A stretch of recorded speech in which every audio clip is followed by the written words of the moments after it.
Hello students, good afternoon everyone. Myself Sheetal Ingle. Today we are learn computer. Okay, standard 8th. Now this is your computer textbook getting in a touch. Okay, keeps getting in touch. Now please take out your book chapter number 4 using Excel as database. Okay, क्या पढ़ेंगे बच्चों हम इसमें Excel पढ़ेंगे. ठीक है. Now see here this is chapter number 4. Okay, online test आने वाली है बच्चों. ठीक है, जिसमें कोर्स में आपको chapter number 4, 5, 6 okay 3 chapters learn करने हैं स्टूडेंट्स. आपको अच्छे से MCQ लर्न करने हैं. ठीक है, एक बार अच्छे से रीड करोगे चैप्टर तो आपको समझ में आएगा. ठीक है, so completely read the chapter and see here. इस चैप्टर में बात की गई है एक्सेल की. Okay, using Excel is database. हम एक्सेल में कैसे शीट बनाते हैं. ठीक है. Now today's date 26/12/20 day of Saturday. Okay, database is a collection of information related to particular subject. ये जो database होता है वो information का collection होता है. हर एक subject का एक collection होता है database. कोई भी एक subject की बात कर रहे हैं हम, particular any one subject, तो उसमें हम database देख सकते हैं. ठीक है. It's maintaining addresses, phone numbers, list of library books, keeping students records pertaining a academic and curricular achievements, keeping employees information etc etc. Okay, so ये सब चीज़ें हम डेटाबेस में देख सकते हैं. ठीक है. Database consist of fields and records. Database किसके ऊपर डिपेंड होता है? Field and record. फील्ड और रिकॉर्ड के बिना डेटाबेस इम्पोर्टेंट नहीं है. So it's consist of field and records. Simple term records refer to row and fields refer to columns Excel. Okay, now field की डेफिनेशन यहाँ पर दी गई है. देखिए, a column within a database that contains only one type of data is called field. Okay, look at see, जो हमने यहाँ पर नेम लिखा हुआ है. ठीक है, फील्ड नेम. क्या है वो? Field name. So column with in a database that contains only one type of data is called field. So for example, roll number, name, address are different fields. Okay, जैसे जो हम heading कहते हैं ना बच्चों, heading, role number, name, English, Hindi, maths, total, percentage, ये सब क्या है बच्चों? Field name. क्या है? Field name. ठीक है. सेकंड है record. A row in a database is called record. जो रो होती है ना बच्चों, देखिए दिख रही है आपको, 1 2 3 4 5 6 7 8 9 10. ये सब क्या है बच्चों? रिकॉर्ड. देखिए यहाँ पर दिया गया है. ठीक है, this is a record. Row in a database is called record. For example, in a given figure roll number, English, Hindi, maths, total, percentage of one student forms of record. यानी एक स्टूडेंट का पूरा रिकॉर्ड होता है. ठीक है. So field name, it's column label for the field in a database. All the field names appear in a one row. Example के तौर पर दिया गया है roll number, name, English, Hindi, maths, total, percentage, जिसे हम फील्ड नेम कहेंगे. ठीक है, ये जो ऊपर दिख रही है ना रेड कलर में, वो फील्ड नेम है. And this is a number of 1 2 3 4 5. This is a record. Okay, using form entering data. Okay, look at see. सबसे पहले हमें स्टार्ट कैसे करना है. Start button, office button, then Excel option. Microsoft Excel आप लोगों को ओपन करना आता है ना बच्चों, ठीक है, उस तरह से आपको एंटर करना है. Adding new record in a form. This is a box of sheet 1. Using the data form we can add a new record. Follow the steps to enter new records. जहाँ पर हम न्यू रिकॉर्ड्स एंटर कर सकते हैं. देखिए, role number, name, subject, total and percentage. Okay, adding a new record in a form. ये form record है, ठीक है. वो हमें कहाँ से देख मिलेगा बच्चों. Click on form button on the quick access toolbar. The sheet 1 dialog box appears. It contains the record of the first name in your database. So, to add a new record, click on new button. नया record start करने के लिए आप new button पर click करेंगे. Type the information for a new record, then click on close button to close the data form. अगर आपको वो डेटा इंफॉर्मेशन फिल हो चुकी है तो उसके बाद आप क्लोज करेंगे. किस पर क्लोज करना है आपको, यहाँ पर क्लोज करना है, ठीक है. सो फर्स्ट फॉर्म फिल हो जाता है. Searching record.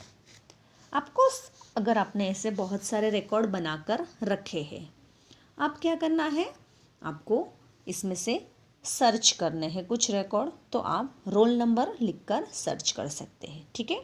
So click on form button, click on criteria button.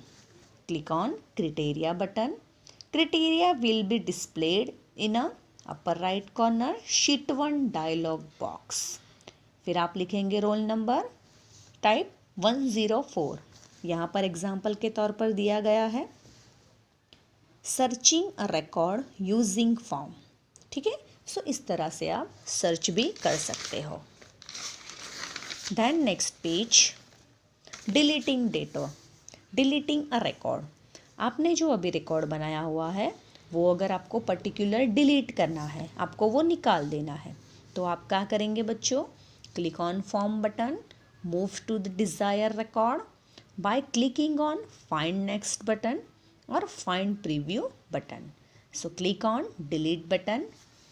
See here, दिख रहा है आपको डिलीट बटन. इस पर क्लिक करने से आपका रिकॉर्ड डिलीट हो जाएगा, ठीक है. Sorting data.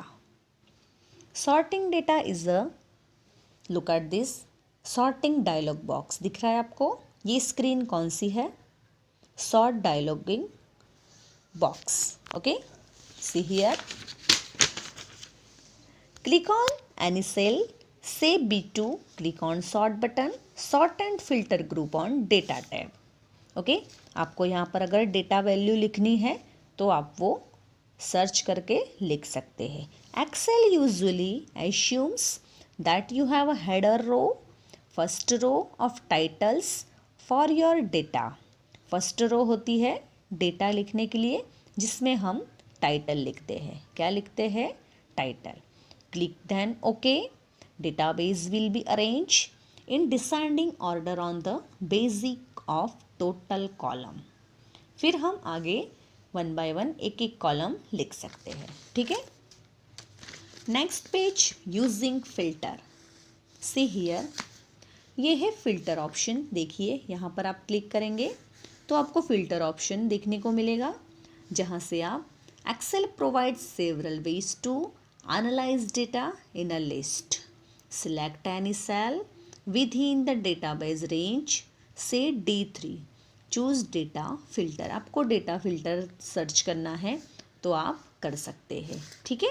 Click on the drop down arrow of Hindi field name. आपको अगर हिंदी का सर्च करना है तो आप वो फिल्टर में जाके देख सकते हो, ठीक है. Using advance filter. Look at see, this is advance filter. Advance filter option is used to filter the data in multiple fields using specified criteria. then copy the filter records to a different location or to find unique records. Okay, जिसमें हम unique records search कर सकते हैं. Now this is the advanced filter option. Insert at least 3 blank rows.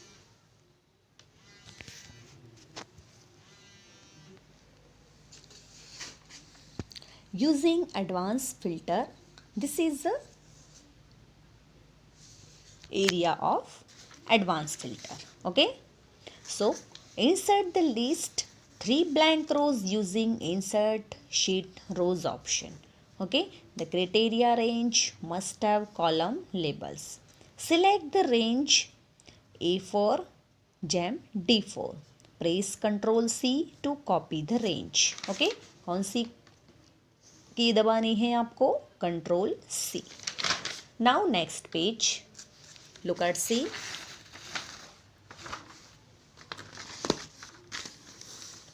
This is a result of advanced filter.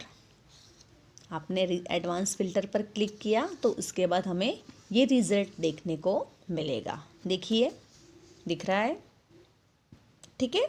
This is a advance filter. Using data validation, look at this box. Data validation is used to restrict the cell entries within a specified range. अगर आपको कभी ऐसा होता है कि आपने एक column या डेटा सिलेक्ट की है, सो select the range E5 E13. Choose data. Data validation. Click on the settings tab. Look at C. Whole number between minimum and maximum 100. Okay. So in a data drop down list, between option is selected by default. Okay. So minimum text is a type of 0 and maximum text box type 100 जो यहाँ पर दिया गया है. Minimum में कुछ लिखा हुआ है? No. And maximum 100. Okay, so click on the input message box. Title text box type validation in input messages. Okay, so is equal to 0 and greater is equal to 100. Okay, so click on the error alert tab and type input is wrong. Then error messages box, click on OK to close the dialog box. Then if you try to enter data beyond the specified limit in the selected range, an error message is displayed. Click on retry to enter another value in a cell. Okay, अगर रिट्रे हो रहा है तो आपको वापस से data validation की formula use करनी है. ठीक है, अगर नहीं होती है तो एक ही बार में आप ओके प्रेस करने पर ये वैलिडेशन आपको देखने को मिलेगी. अगर रिट्रे का ऑप्शन बता रहा है तो आपको ये सारी फॉर्मेलिटी वापस से करनी पड़ेगी. ठीक है. Now next page, adding subtotals in a database. See here, serial number दिया हुआ है 1 2 3 4 5 6. ओके, सेल्स एग्जीक्यूटिव कौन कौन है देखिए? रमन, मोहित, प्रशांत, प्रशांत, रमन, मोहित. ठीक है. मंथ, कौन से मंथ में उन्होंने कितना सेल्स किया है दिख रहा है आपको? देखिए, ठीक है. डेटा फॉर सब टोटल, ये क्या है? डेटा फॉर सब total. Adding the sub total in a database helps us to manage and analyze the data. To apply subtotals, the database must be sorted. Follow these steps. सबसे पहले आपको क्या करना है? Choose the data option, then subtotal dialog box appear. Look at, see, this is a subtotal. Screen open हो गई, ठीक है। देखिए sales executive, month and sales लिखा हुआ है। इच चेंज, आपको यहाँ पर मंथ चेंज करना है तो आप कर सकते हैं। देखिए सेल्स, मंथ्स, सेल्स एग्जीक्यूटिव दिए गए हैं 3 ऑप्शंस जो यहाँ पर दिए गए हैं, दिख रहा है सब टोटल में। उसी तरह दिए गए हैं sales executive, month and sales. Okay, choose month from at each change in drop down list to calculate the sum of cells. Select sum functions from use function list box. आपको list box में से ढूंढना है, ठीक है। Add subtotal to list box. Click on cells. See here. Deselect the replace current subtotal option by clicking on its check box. आपको check box में जाके रिप्लेस में जाके सब टोटल ऑप्शन क्लिक करना है। Summary below data, check box is already mark, वहाँ पर मार्क किया हुआ है। So this option will place the total below the data of each month, then click on okay. फिर आप क्या देख सकते हो, subtotal will be displayed as shown below. अगर आप जब तक टोटल चेक नहीं कर सकते तब तक आप सब टोटल फॉलो नहीं कर सकते, ठीक है। सो पहले टोटल की फॉर्मूला आपको कंप्लीट होनी चाहिए। Now this is box result of सब टोटल दिख रहा है। देखिए रमन, मोहित, अक्टूबर टोटल, अक्टूबर का टोटल दिख रहा है आपको, यहाँ पर बताया गया है, ठीक है। सेल्स कितना हुआ है, देन दिस इज 3 नेम प्रशांत, रमन, मोहित। वापिस से नवंबर का ग्रांड टोटल हुआ है। देखिए रिजल्ट ऑफ सब टोटल, इसे हम क्या कहेंगे, सब टोटल, ठीक है। Analysing data with pivot table, देखिए this is a box of pivot table. जो स्क्रीन सिलेक्ट हुई जैसी हमें लगती है ना वर्कशीट में आप देखते हो कभी कभी जो हमने कोई भी एक लाइन, सम 1 लाइन हमने सिलेक्ट की हुई है, ठीक है। सो हमें कैसे देखने को मिलेगा बच्चों, पिवोट टेबल। क्या देखने को मिलेगा, पिवोट टेबल। देखिए lines is the data for pivot table, दिख रहा है आपको। अंकिता, मानस, प्रिया, अनुराधा, गणेश, सुनीता, सारांश, गिरीश एंड रमेश। नेम दिए गए हैं, डिपार्टमेंट दिए गए हैं, डिस्क्लेरेशन दिया गया है एंड सैलरी दी गई है, ठीक है। जो यहाँ पर उनकी सारी इंफॉर्मेशन हमें देखने को मिलती है। Pivot table is a powerful tool for consolidating, summarizing and presenting data. उनका प्रेजेंटेशन कैसा है वो हमें पिवोट टेबल के डेटा में देखने को मिलेगा। तो सबसे पहले क्या करना है, choose insert pivot table and select pivot table option, then create pivot table dialog box appear. Okay, then the table range shows the range that Excel has selected for the pivot table. Okay, so this is a whole screen. Now last, this is a pivot table layout जो हमें पूरा result दिखाता है। देखिए दिख रहा है sum of salary, executive, manager, proud manager, senior manager, grand total, ठीक है, जिसमें हमें पूरी इंक्वायरी देखने को मिलेगी। So pivot table layout and this is a very important tool and powerful tool in a excel. Okay, so इस तरह से हम पिवोट टेबल लेआउट भी देख सकते हैं और बना सकते हैं, ठीक है। So this is chapter 4 using Excel in a database जो कंप्लीट हो चुका है। और आपको अच्छे से रीड करना है इन अ एग्ज़ाम। इसमें से आपको MCQs लर्न करने हैं बच्चों, ठीक है। Now please take care and bye students.